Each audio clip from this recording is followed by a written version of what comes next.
Hey, what's up, everybody? Welcome to the Will and DeShaun Show. It's your boy Will. And I'm DeShaun. DeShaun, how are you? I'm great. How are you? That's good. That's good. I am excellent. I'm great. I'm doing very good. It's always good to hear. So, y'all, today's topic, we want to talk about the joys of being gay. We always hear about the negative parts of being gay and the bad parts of being gay. So, we want to talk about the good parts of being gay and what makes you happy being gay. DeShaun, take it away. The joys of being gay. Are there really any joys in being gay? Because you really don't sound like it. I think you kind of make your own joys. I think that's life in general. What? But okay, go ahead. Let me think about my life, what I enjoy. What do you enjoy about being gay? What do I enjoy about being gay? I enjoy expression. You know, I feel like being a black man sometimes can society bars you from expressing yourself. Wow. True. And I think, even though I'm not like super expressive, I think I do like the fact that if I want to be expressive, I can without any hesitation. Okay. And I don't think it's necessarily because I'm gay, but it can be like, I don't know. It's just, I feel like it's easier to channel. It's like a compartment or an avenue that a lot of black males don't go down in fear of being seen as less masculine or not as much of a man, you know, because of what society has taught us. So that's one thing. Another thing is I feel like I can be, even though I can't be, but I do feel like I can be younger for a longer time. I feel like my biological clock is a little longer than straight people. Yeah, the gays had a Peter Pan syndrome. In the sense that, I don't know, I feel like straight people, and I envy it as well as love it. The fact that they have what they have. I kind of can appreciate I don't have the need to have kids, and that's some people do, some gays do. I don't have that kids thing. Okay. You know, I don't need to have kids. I always say I would compromise if someone wanted kids. That's the joy of being a gay man. You don't have to have kids. I love kids. You keep that money in your pocket. And I don't have to worry about kids. Now I have to worry about having kids by mistake. True. Yeah. Because you can't worry about getting nobody pregnant. I don't have to worry about getting nobody pregnant. But I also, sometimes I envy the fact that straights can have something so natural, I feel. So you think we're unnatural? When it comes to having kids, we can't have them. I think if we have kids, we would have to... If gays could have kids, abortion, they really had a bit abolish abortions for real. Because gays will be getting abortions. Right. So yeah. So those are some of the things.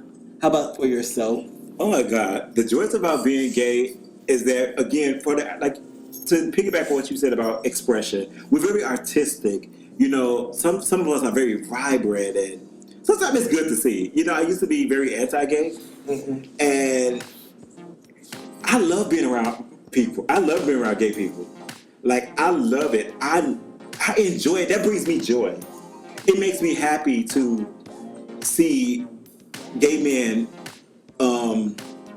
be together and have joy and have good days and, you know, and smile and laugh and kiki, even if they reading and shading, you know, just having a good time and drinking and, you know, I love that part about being gay. I like the freedom about being gay. Like you said, not having kids, not having anything to kind of tie you down. And I guess sometimes I guess it's a bad thing sometimes, but I enjoy it. I enjoy, like, the fact that I can't have children, but the fact that I don't really have that big of a desire to have children.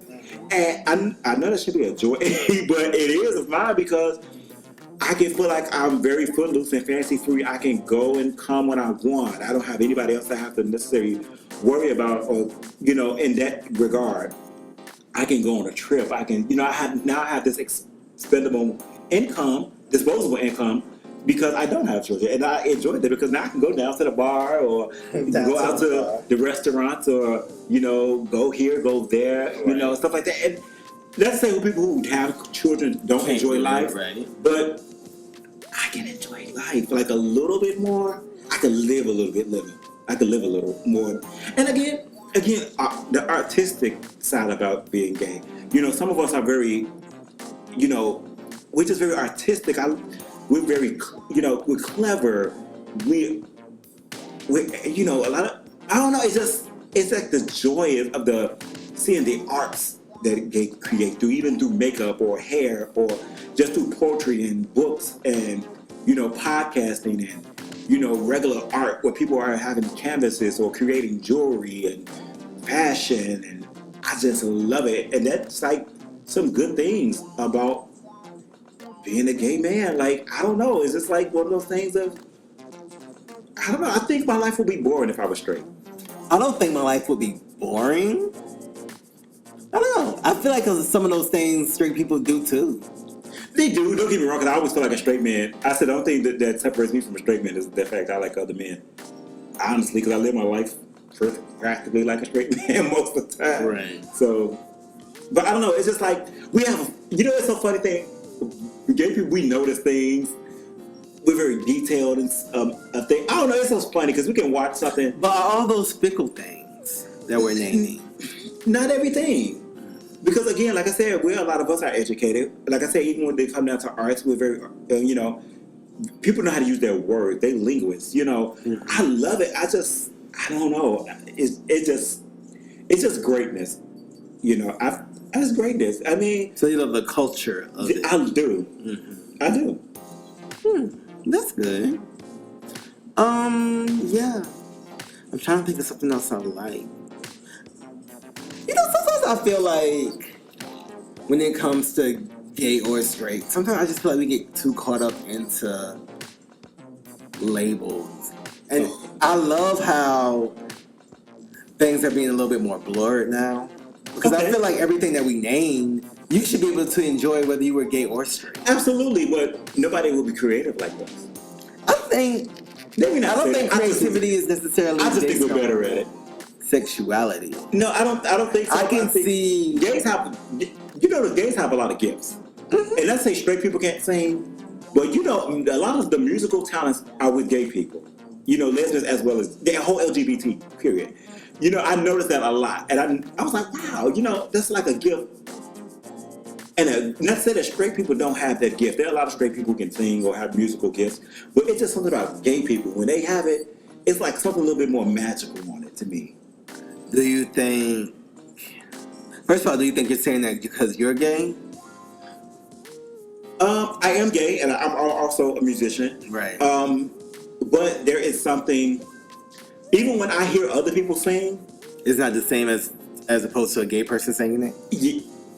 Lesbian or? No. The LGBT people, when we sing something, right, or even what straight person say, or I can just look at music in a different way. I'm not saying that straight people don't have that gift, but I don't know. It's just something about it to me. So it's the like, flavor. The flavor I do. Different. I love the flavor that we put on things. I just like me, I can just close my eyes and listen to people sing. It create a whole vision. Do you think homosexuality or whatever your sexuality is play a part into other developments in your brain that may spark different creativity? I do. Nerves or something I do. in other places? I do. I really do. Because for us to to be homosexual, which to be like the same sex, we have to think, totally different. And our desires are totally different than a straight person. You know what I'm saying? And the straight people, quote unquote, as they say, that's quote unquote it's allegedly normal, and ours are not normal. You have to think about that. So we view out of a different lens than a straight person do. Especially when it comes down to, I guess, of course, when it comes down to attraction to the same sex and to the opposite sex. But we can see women that's beautiful. But do you think it's so different until you're like seeing everything different? Yes. Oh wow, that's deep. Yeah, because almost down to the point where someone can do a test. Like years from now, they'll say, "Well, we did a test on so and so in 2018, 19, and we concluded that people who like this, that, and this are more than likely gay." You think it could be down to statistics like that? I won't necessarily say that, because if we go down to statistics, they'd be like, well, they say if you're feminine or whatever, then that's what quote unquote makes you gay. And we know plenty of people who are not effeminate that are gay, and even ourselves who are not like effeminate, but we're gay. Or they'll say, because now in these days, people are saying the kids are being influenced about what they see on TV from like polls and other little things who have like maybe a gay character or stuff like that, and stuff like that kind of it to me, I think it's very ignorant because I'd be like, okay, again, I know I say this is my tagline of every podcast. I'm a man of a particular age. And I remember growing up, we didn't have gay representation on TV, and yet I still turned gay. Yet I had a 2-parent household, because, sometimes people be like, well, most people who are statistically would say who grew up with their mothers or without a father's home, they become gay, which, again, or who are molested become gay, which is not true. Again, I've never been molested or anything like that, but I grew up in a 2-parent household. You grew up in a 2-parent household with your mother and father. So, but we still turned out to be gay. We didn't have gay representation on TV like we do now, but yet I still turned out gay. Right. I only knew straight things. Right. Very My true. whole entire life. Straight world. I only knew straight world, but I knew when I saw another guy, I looked at him in a different way. I saw him in a different way than I saw females. Interesting. I had feelings for a man differently than I had for a female. Right. I can remember when I first started dating girls, because again, that's what you know to do, and that's how your parents, if you have like an older uncle or dad or anybody, they tell you how to holler at girls and stuff like that. And I remember having a girlfriend, and I felt like, okay, cool. I guess it felt normal, but when I actually started dating guys, it felt right. It felt right. Oh, that's what's up. And I was like, okay, this is different. I like how this makes me feel. And I view seeing guys in a different way than I see females. I can see females today, and a lot of gay men do this, not all, but they can see beautiful, some people, they live for the women. Right. Women are a lot of times are our allies. And we can see women, we like if you even think about in fashion, majority of the fashion designers who make women clothes are men. Even in music, the guys who write all the songs that make a whole bunch of women popular are men. So they kind of use them as their muse. They see women in a different light, and they like, okay, I can perfect it. Like God, in a sense. Now, do you think guys are running those industries because they're more talented, or do you think guys run those industries because of certain powers put in certain places to make? I think certain powers and gifts. Okay. Because there are women fashion designers who are also, popular as well. Speaking for women, a female may hear this and say, well, because of sexism and this, that, and the other, feminist stuff. That's what they would say. Go find women designers. That's how I would say that. But anyway, but I feel like gay men, especially those particular people who have those talents, have a different eye, and they use their artistic view on how they see women, and they dress and they design their clothes for women in that particular way. And that's why I say I do believe that gay men see at a different lens than a straight man does when it comes down to looking at male or female. Gay women as well. Gay women as well, because I feel like they probably look at men differently, of course, than So one thing you like about being gay is the eye. I guess it would be called. Yeah, and it's like, I want to say like a sixth sense. Okay. That we kind of have. We kind of notice things a little bit more. We can catch things in verbal play. We're very linguistic when it comes down to like word play and stuff like that. Because now you think like, I guess, quote unquote, the dozens is like what straight or riding or roasting each other is what I guess the straight world will call it. But the gay people are a little bit more clever. They know how to get you just a little bit more. Now not to say straight people can't roast, but gay people get down to get down. Tongue. We real sharp with the tongue. We know how to get you. A lot of times people roast me like, oh, you're lining off, or oh, your clothes late or whatever. They go for the easy read. Okay, so you think? I think gay people is more clever. We'll go for something like, Oh, I forgot. Like your beard is, it's just something like you can like for me. I'm a dark skinned man, so the first thing a person gonna say, "Oh, it's your black ass," or they're gonna make reference to me being dark skinned, Right. versus somebody else be like, "Girl, your club, or you walk, you got just something silly," and say like you got scoliosis. You know what I'm saying? It's like the girls are they're a little bit more clever. I understand. I just think we think differently. I think we have like a. It's interesting. I would love to see like studies done. I don't know. Somebody gotta be studying this stuff. I'm sure. I'm not gonna study human behavior. I'm sure a lot of people are. Human behavior and stuff like that. Definitely. To see some of the correlations between certain behaviors and certain sexualities. Yeah. So, yeah. Absolutely. And what they can come up with and conclude with. So I would love to read that study. I'm sure. I'm gonna Google it. It's a study out there somewhere. I'm sure it is. Right. But other than that, you have anything else you'd like to say? Again, one thing about us, we do find things. We creative. You know what I'm saying? If we again, some other joys that we enjoy is sex. We're very sexual. A lot of us are very sexual. That's a lot of things that bring us joy. Sometimes too much joy. But I think anybody's sexual, though. I think, but again, I don't. From what you said a little bit earlier about how being a black person, they kind of make us a little bit more conservative, quote unquote, and we're not liberated in a lot of ways. And being with that, black gay men have more of a conservative stigma thing too, that we're not as liberated as we should be in certain areas. Because again, our quote-unquote Caucasian counterparts, they are a lot more liberated than we are when it comes out to trying new things and stuff like that. Because I know myself personally, it took me a while until now, me being in my 30s, where I have tried things that I probably would have never tried or looked down upon. I think sex, period, is all about maturity. I think as and not just in sex. Like there's a lot of things outside of just sex that I have tried that I probably would have never done.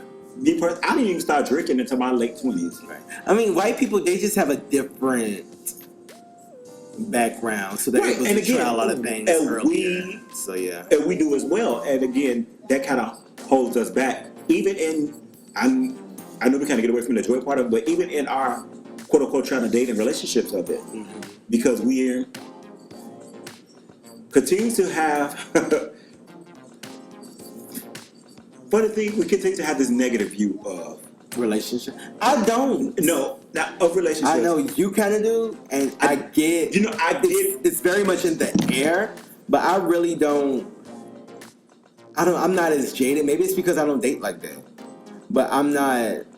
And I know I'm not naive either. But for me, in particular, I just see so many. It's not all bad to me. I see so many disheartening things about our community versus the joy of it, versus even like you say, even have the being the hopeless romantic, of like having a relationship or getting into a relationship. You see so many downfalls, or people who get jaded or bitter, or feel like, or myself sometimes, who feel like it's never going to happen, and kind of being okay with that.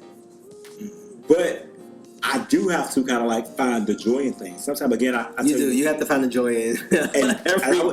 Guys, I would tell you, DeShaun is the main person. He always tell me, but that's not your story. He said, but that's not your story. Right. And he tells me that all the time. I have to remind myself, yes, that probably won't be my story. We have instances, even just now, where people have been in lover's bliss, and now the real kick in. Right. And maybe I'm so, I guess, cynical or so closed-minded sometimes, maybe, or I have tunnel vision when it comes down to certain things. I think for me, I kind of get, and again, maybe because I've been dating for a while and I've dated, off and on, that I kind of get past the lover's bliss of the relationship. Okay. I think I jump over that part and go straight into the real part. Not so much far as forcing somebody to be in a relationship with me, but really getting to know someone. Like all that fluff of, going out to eat. Oh, how you doing? What you doing? All of that stuff. I don't like that anyway. I can't. There's nothing wrong with. And there's nothing wrong with that. I feel like you should not keep your relationship stale anyway. And I would say that one of the things for me personally is that whoever I get with and start dating on a serious basis, that we will have a date once a month, at least once a month, to keep to keep it fresh. Because a lot of times we do get together and we stop dating each other because we did too much in the beginning, and we stopped dating each other, and we stopped getting to know and liking each other, should we say? Because the real kind of kicks in and it tarnished all the lovey-dovey times that we had when we first met each other. Right. And for me, I like I said, I kind of jump over that part and I really start to find out who that person is, what they like. I'm very attentive when I get with someone. Right. So I kind of try to find out what they really like, how they spend their finances, because I kind of like, I'm at an age where I'm not looking for somebody I can just go out with, Right, of course. either restaurants and meetups with. I can do that with my homegirls. Right. You know what I'm saying? My homeguys. I want the real, and I want the joy. I want the joy. And again, we talk about joys of being a gay man. I want to have the joy of having a partner, or seeing someone come home to me, or seeing that text at whatever time of the day. And I want to have a smile on my face. I want somebody to come and bring me joy. I want to continue to have joy, even if I'm mad. It'd be like, oh, just he plays too much. I can't stand him, but it's a big smile on my face. Right. You know what I'm saying? Yeah, little things like that. The little things. And the little things is what, also to talk about when we talk about joy, it's the little things sometimes. It's the little things even in being a gay man or just being a human in general that, that you just enjoy. Right. That's what's up. And on that note, make sure you guys subscribe, comment, and share. And tell us about the joys you have with being whoever you are. And thank you so much. We'll talk to you guys later. Bye.